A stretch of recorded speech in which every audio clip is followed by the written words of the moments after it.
Hello, everyone. Today we are here to talk about Lamplighter Designs, a web design and communication studio. And I have with me the founder and operator, Dan McQuillan. Dan, how are you today? Good, Kale. How are you? Thanks for having me. No, fantastic. Look, I wanted to take an opportunity to sort of explain to your audience, really get an opportunity for you to introduce yourself to the audience and what it is Lamplighter does and what we can do for them. So first of all, tell us what Lamplighter is, and then we'll get into some personal stuff. Yeah, 100%. So I started Lamplighter Designs 2 years ago. So Lamplighter Designs is a web design and communications studio. We build websites and communication strategies basically for institutions, people, and companies, churches as well, that care about the human person, plain and Right, simple. Yeah. right.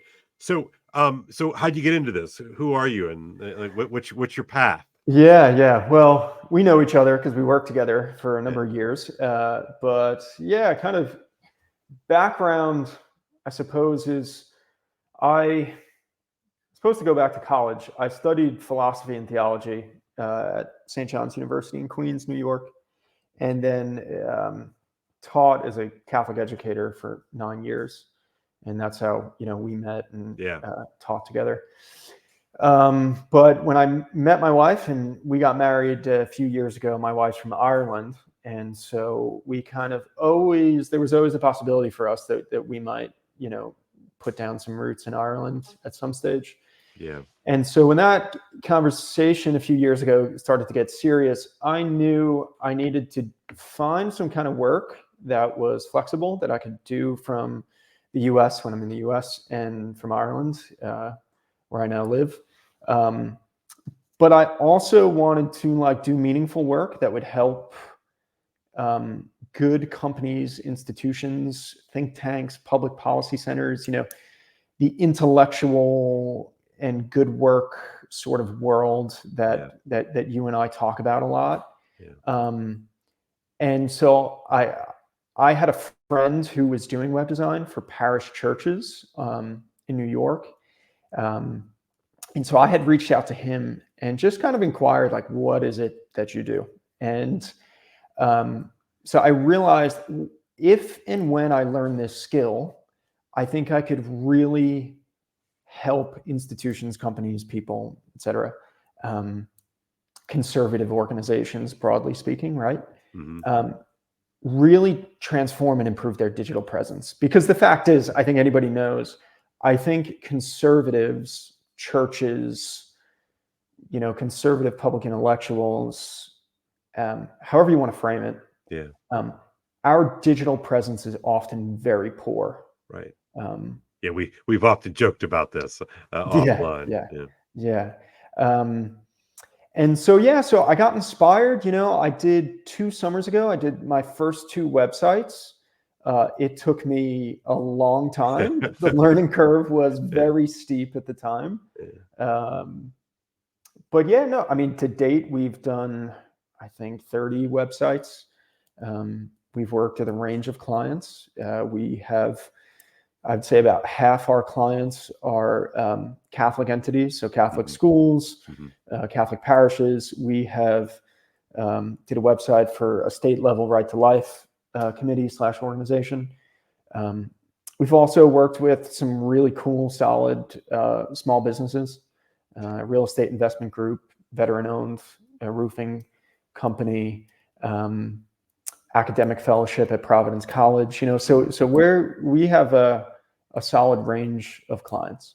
Yeah, and I would imagine the kind of clientele that Lamplighter serves is not necessarily accustomed to a tech guy knowing their world. And so, of course, I know you as a great books guy because that was the work that we shared together. But, tell me a little bit about how sort of having a foot in both of these worlds sort of aids in you, sort of your eye for design and maybe sort of the mission that you can kind of see that maybe a tech guy in a cubby somewhere might not understand. Yeah, 100%. Yeah, I think you know I've come to learn in the world of design there are designers who you might even say, maybe like artists, Mhm. they're really good at, user experience or forming an amazing user interface, or they understand um, user behavior, and so they design around it. But when it comes to the substance and content, it could be anything for them, right? And so I think the fact that I keep my feet in both worlds still, um, I'm able to understand, like, for example, like the demographics of younger clientele Right. for, and yeah, clientele is a business term, but like, I think I understand what's happening in our age bracket, from kind of my age to your age, a little bit of an age gap, but not Yeah. far. But Yeah. like what people are looking for, in this, broadly speaking, kind of crisis of meaning time, right? Right. And so, how do we, for example, design a website for a think tank sort of institute that maybe in the past just saw their website as a kind of like online brochure or like Right. online business card. Mhm. And they, the founder of that or director of that institute or center, whatever it might be, doesn't understand, for example, that nowadays that's often a website is the first touch point you have before somebody is often looks at even your social media or gets on your email list. They want to know who you are and what you do, and so they're going to look you up, right? And you could be in reality doing amazing work, right? Putting on amazing lectures, events, Books. Yeah. books, video essays, whatever it might be, but your website doesn't match that, right? So as somebody who is, let's say, a seeker in this time period, um, and they visit your website and it's outdated information, it's poor design, it's grainy photos, you don't have your homepage dialed into kind of the 6 key elements, we say in kind of designing a homepage. There's Mhm. no call to action. Mhm. It's not easy to navigate. Mhm. You might have lost that person, you Yeah. know? I mean, probably. I think Yeah, that one of the things that I've learned from you is, that the website is before you're before this person is even sort of aware of it. The website is screaming at your potential, customers or congregants or what have you. That this is what I care about. right, This is who I am, right. and it's experiential, and so to me, if you could say a little bit more about how, what is experiential about a website? I mean, why isn't it just a calling card? Why isn't it just a sort of a page? And back in my day, we had the yellow pages. I mean, Right. what's the difference between, why get all worked up about a web page? It's just a yellow page. Yeah, yeah. Well, two things. One thing I should have added is I think it's oftentimes when it comes to institutions, companies, Mhm. um, and Catholic entities, I'm thinking especially of parishes, Mhm. the website is often the last thing that person is thinking about, right? I Sure. mean, on a very practical, everyday level, right? A pastor of a Catholic parish is like, you know, um, engaging with his parishioners, celebrating the sacraments, making sure the lights stay on, taking care of faith formation, meeting Right. with people. Same with, an All, all institute, all vital things, to all be vital sure. Yeah. things, all Yeah. vital things. And same goes with an institute, a school, Yeah. a center. Yeah. It's often, I think, they treat their websites as a set it and forget it. It's good Yes. enough. That's right. That's right. And I think practically too, they might say, well, a website's not going to bring in money. It's not going to bring in donations. Right. Um, Right. so, but, and this is what I want to transition to, we are so used to, even if we don't think about it consciously, we're so used to branding nowadays. Yeah. You know, um, our world, these are your words. We were talking about this the other day. Our realities, or I should say reality, is mediated through technology nowadays. Mhm. Mhm. And as much as I, dislike that, and as it's funny, as techie as I sort of am now, Yeah. Yeah. Yeah.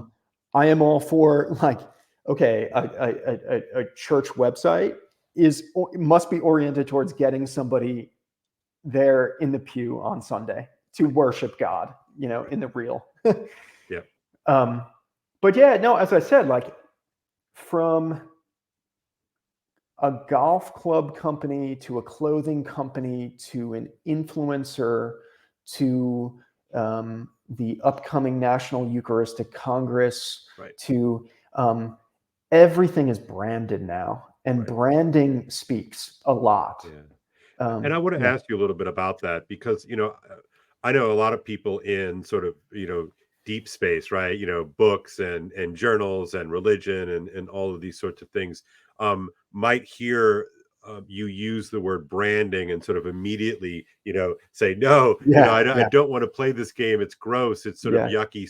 So convince me, Dan, as your sort of mark here, why are you throwing branding in my direction? Why should I care about branding? Right.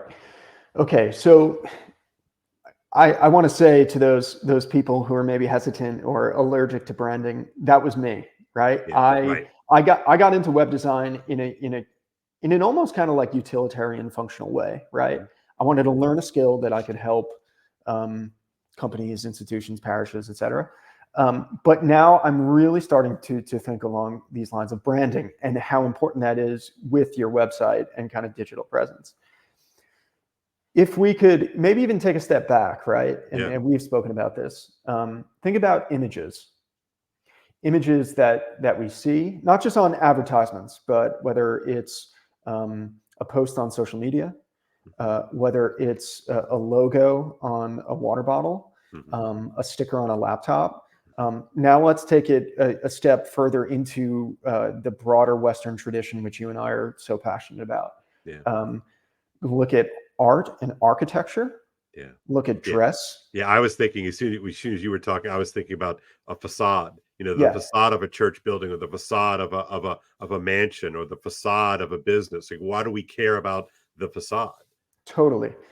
So when you start to think about the images that we see, right? Images, I think, can act as teachers, Mm, as mm. instructors. Um, And they do. and they do, It's not right? that they can, but they do automatically, almost before you even think about it. Exactly. I Mm. mean, and this goes back to, when the Middle Ages, right? Like, church buildings in the Middle Ages and the artwork that was displayed um, acted as storytellers and teachers, right? Yeah.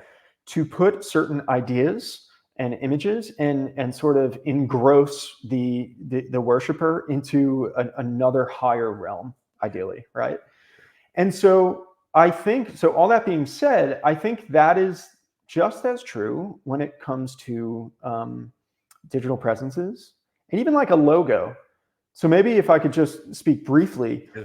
Yeah. I had to come up with a logo for my company, right? And I always loved the image of like the man in an old city. I always used to think like London or Oxford, right? Yeah. Yeah. In the evenings as the sun was setting, him going to light the street lamps. Yeah, it was somebody's Um, job. It was yeah, somebody's job, right? literally someone did that, right? Yeah. Um, and I just love the kind of old Victorian street lamps. I think Yeah. they're so cool looking. Yeah. I'd love to have them at my house one day, Yeah. Yeah. or Yeah. outside. Um, and I thought, okay, so I started to think more philosophically. Um, it's old, it's cool, it's traditional. Mhm. Mhm. Um, my logo, which is you could see it in the corner there, in the blue outline. Um, it speaks tradition, but also I think it also speaks what I'm trying to do, right? Like shine a light on the importance of like digital transformation for traditional conservative institutions. That's right. Yeah, I love it because uh, you know, Lamplighter Designs, of course, is helping other people light their lamp, right? I mean, in Right. other words, Right. signal to the world that this is what we are, this is what we are about, this is what the work is about. But it has to be illuminated. It has to be lit. Yeah. And Yeah. so, no, I think that that's exactly right. Um, and so, therefore, how would you then connect that to sort of this idea of branding? Yeah. Yeah. So I think with branding, it comes down to, what are the visible images, right, that you are associated with? And so it can come down to creating a logo, right, for a parish church that I encourage them to put on all their print materials, faith formation, registration forms, their website, any kind of social media, because people remember logos, They do, yeah. right? And they associate certain experienced realities with logos, right? And let's, and I don't want to be too pat or even disrespectful, but the ultimate logo is one that Christians stumbled upon pretty early on, which is the cross, right? The cross Yeah, is the sort of the cruciform image that that everything is sort of filtered through that right, dominant image for very good reasons. And you and I can right, wax philosophically and right. eloquent about the idea there, but so we need not be allergic to the notion of branding. I think it's really more of an opportunity to first express to the world what you and your mission are all about. But also, the logo here, the brand, is sort of pre-forming your audience to understand and to experience what you want them to experience. Yeah, yeah. And I say too, listen, if the word branding is too kind of modern for you, like Mhm. replace it with a word or a phrase, I mean, words matter, we know, Yeah, but replace it with a word or a phrase that basically is like, you need to be aware of the images and signs that bear the reality of who you are as an institution, and things like that. It's why I think it's such a big deal when these major corporations rebrand. that's And right. it's why these major corporations, for example, Instagram. I Yeah, remember, I think I was watching a documentary, and they spent yeah, millions and millions when they did an evolution of the camera logo that's that right. they have. Yeah, I remember that. Um, Yeah, no, I think that's right. I mean, I am always humbled, by the sheer amount of emphasis that a major corporation will place upon something like a logo. And it's always it's a balance. Like, do I want a new logo, or do I want to sort of right, maintain the tradition? And so there's a sort of a whole philosophy of logos there as well. But I think all of us should be struck by established multi-billion-dollar companies spend this kind of time and attention on a brand or a logo, because they understand that it does actually matter for the mission of their particular outfit. And totally, so totally. it's not something we should be fearful of. It should be something that we embrace. And this is our first opportunity. So if your mission is evangelization in a variety of different capacities, Right, right. then your logo is evangelizing before they even get a chance to talk to you. Yeah, 100%. And I could just say that too. We speak in web design. When you have a website visitor they open up your website, they're looking at the homepage. You have 3 to maybe 5 seconds at the most to That's capture right. their attention. That's right. That's like, studies have shown that. Yeah. And they have immediately formed a sort of impression of who you are and what you do in their mind from that 3 to 5 seconds. It's a really fast first impression, right?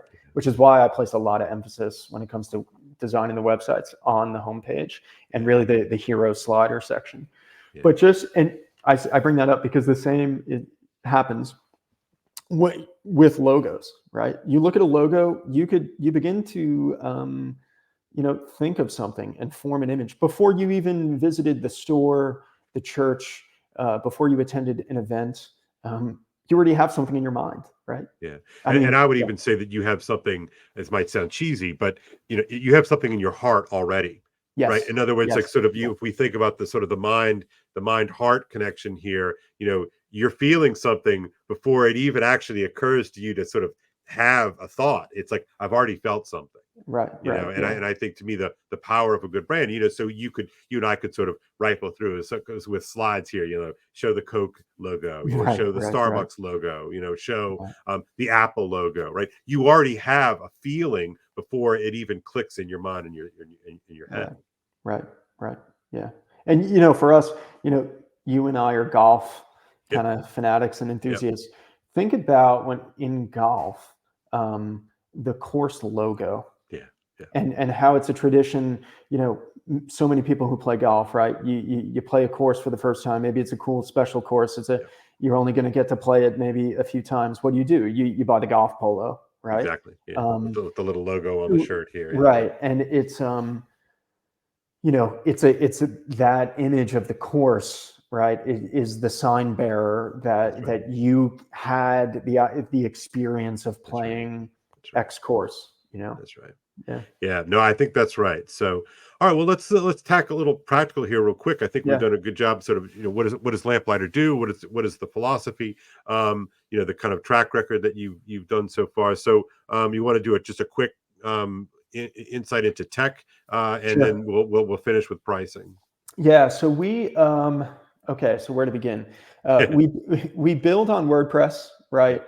We strongly feel that WordPress, and the various different WordPress themes, especially as of late, are the best platforms and themes to use. I mean, 40% of the websites on the internet, right, are built through WordPress. They have WordPress has stood the test of time, even with competitors like Wix and Squarespace. These kind of ultimately kind of basic drag and drop website builders that Mhm. you might be able to build something that looks nice on other platforms, but ultimately when it comes down to plugins, software, integrating third-party features, WordPress is the way to go. We have one of the most secure, if not the most secure, hosting platform. That every single website has its own server. It's backed up daily. We've never to date had a website crash, and we feel confident that if God forbid there was a security breach in one of our websites, we'd get your website that's basically wherever it was yesterday, or maybe that day, Yeah. if it crashes after the backup, that we would get it up and running in probably less than an hour. Yeah. So that's in terms of the tech. We have worked with a variety of kind of third-party tech, right? So when it comes to like online giving platforms, right, we're very well versed, especially in the ecclesial space, Great. of what are the best platforms and what is the best user interface, what's the best kind of dollar for dollar platform you could use, because they cost money, especially for our clients. And I'd just like to just jump in real quick. I mean, I think one of the, as a church member myself, I think that finding ways to wear down friction to give, to tithe, my weekly tithe, to me that is language that every pastor should have, Yeah, at the ready, because yeah, yes, for years and years and years the envelope system worked fantastically, but a lot of your younger clients, your younger congregants are simply going to be more accustomed to being able to take care of it on my cell phone, do a sort of set it and forget it, so that there's a recurring monthly. So I think that's vital infrastructure for yeah, a yeah. Yeah, especially with our church clients.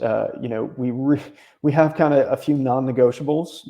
We let them tell us what they need, and we fit that need. But when it comes to our church clients, your master service times need to be displayed prominently. right First there. thing, Right. they don't understand that probably countless users are looking for that information first Yeah. and foremost, right? And Yeah. Yeah. you should not hide that. Yeah. It's got to be upfront. Yeah. And second, it should not be difficult for somebody to donate Right. money to you. Right. Right. And we're always happy to help set that up. We're actually working with a religious order in the Northeast. We built their website, and they wondered, they're like, hey, could you help us with online giving? And basically, in a very secure manner, they're going to provide us their bank details, and we're going to integrate it. We destroy their bank information, not that we had written down. Yeah. Yeah. Of course. Yeah.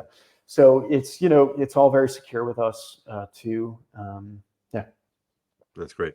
All right. Well, again, I'm the layman here, right? In yeah, both ways, right? Uh, so you talked a little bit about the tech, but you've also talked about the tech both from a startup standpoint, but also from a servicing standpoint. So maybe this is the time to transition into sort of the pricing and how all Yeah. this sort of works. Yeah. So pricing, we think of it brought in three ways, right? So kind of small websites, which we think of as like 1 to 5 web pages. So it could be a landing page, or if it needs to be a landing page, perhaps like a registration page. For everything, so those are usually start around like 1,500 or 1,700, but that includes not only the build cost, but also all the extra fees that would normally come with a web design. So we're just, before I go on pricing, we're a full, I say we're a full service web design company. So we provide you with the hosting. We take care of all the backend domain names, server files, mail files, all that. Online registration forms, we provide that. Daily website backups, as we said, domain name purchasing or transfer fees. Basically anything you need for a website, we take care of, and it's included in our prices. For most of our websites begin at $4,250, and they'll go up to about $6,000. And that's then for our larger websites, for, if you imagine, for like a Catholic diocese who needs like a diocesan larger website up to like 100 web pages or maybe even more. Those usually come in about $9,000-10,000. But again, just want to say, so that's usually more than most ecclesial clients are used to paying, right? But that's, it's usually market prices.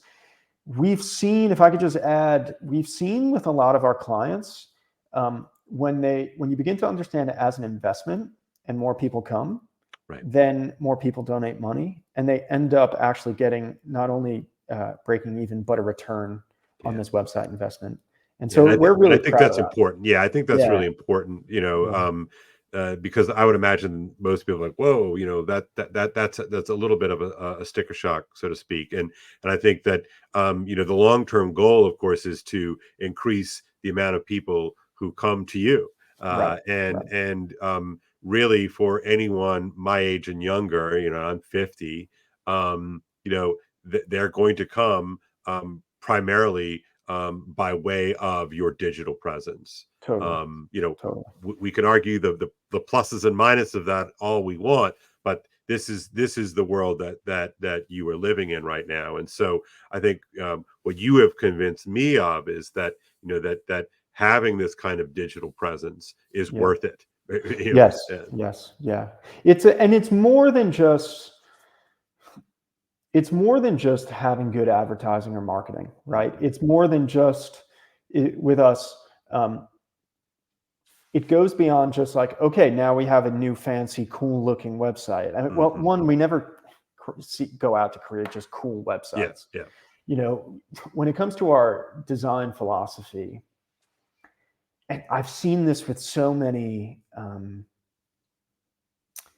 web designers who I think are ultimately looking to do the same thing I'm looking to do. And this is where, if I may, I think they fall short, is they take something that is ultimately really good. So let's say like a Catholic parish, right? That's one of, let's say, a thriving one. It's one of the, in every diocese, there's parishes that are dying, that are holding on, that are growing, and that are thriving, right? I just think it's the landscape of diocesan sort of Catholicism nowadays. But what I say is that, like, growing or thriving parish who goes to a web designer and says, we need a new website. The pastor says, I've inherited a really old website. Some designers will just like force that faith community, not to use that too general term, but into just modern design. And I think that's really bad, because not every element of modern design fits with the mission or the necessary branding of more traditional institutions.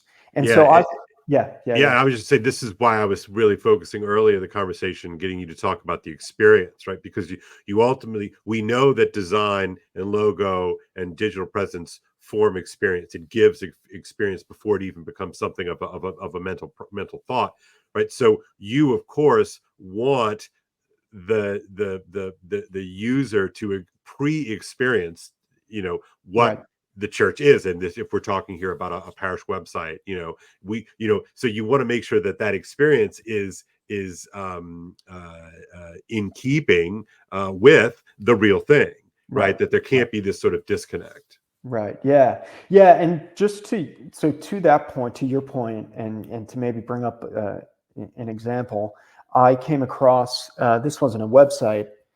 Actually, I'll go back to that. But I came across a video on social media um, that was basically kind of an advertisement video for um, I think this Christian youth camp experience, Yeah.